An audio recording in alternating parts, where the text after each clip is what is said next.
on a différents projets qui ont été acceptés à différentes portées, donc des projets qui, s'intéressent à une UE en particulier, mais on va aussi sur des projets qui s'intéressent donc à un regroupement d'UE et même carrément des projets qui vont jusqu'à toucher la totalité de l'UFR, la totalité des formations et aussi du personnel Et du matériel et du et matériel de aussi. l'équipement, ouais. Ouais.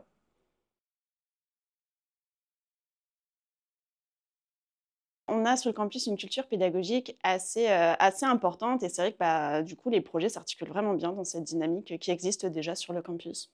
C'est ça et donc c'est des projets, donc notamment le projet Pharmacia qui est un projet, structurant, où là justement c'est un projet qui implique la totalité de l'UFR et des enseignants aussi, hein. Donc l'idée c'est de former les étudiants et aussi les enseignants à une utilisation éclairée de l'IA.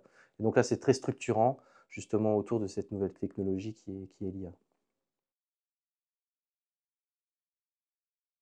Le projet RTP, donc le projet RTP, c'est un projet qui permet donc de préparer les étudiants aux travaux pratiques.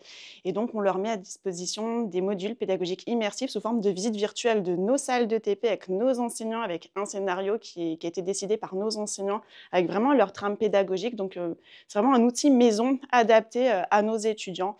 Et donc ça, là, on est assez fiers de ce projet. C'est ça. Donc là, l'idée, donc, c'était d'innover justement sur cette partie-là, donc essayer de préparer les étudiants au mieux avec les nouveaux outils qu'on a à disposition.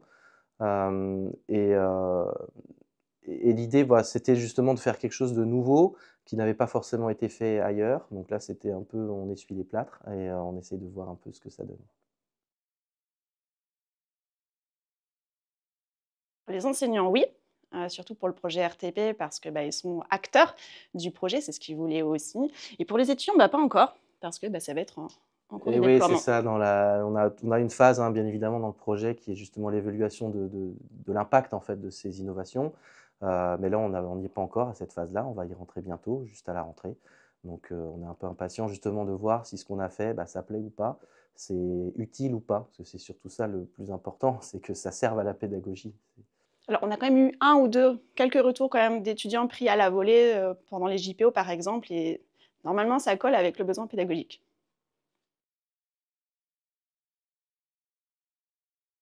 L'intérêt est bon, d'abord, bon, il peut être personnel, c'est-à-dire mener à bien les projets qu'on a pensés, qu'on a voilà, designés, qu'on veut mettre, ça en place. Donc c'est bon, c'est déjà personnel, mais bon, ça c'est annexe. Finalement, le plus important, c'est, bah, de structurer, voilà, justement cette dynamique, sur le campus d'innovation pédagogique. Je pense que c'est quelque chose d'important, que les gens, bah, ne se brident pas, en fait, et qu'ils pensent que enfin, qu'ils aient l'impression que c'est possible de le faire et qu'ils se lancent. C'est ça le plus important, je pense.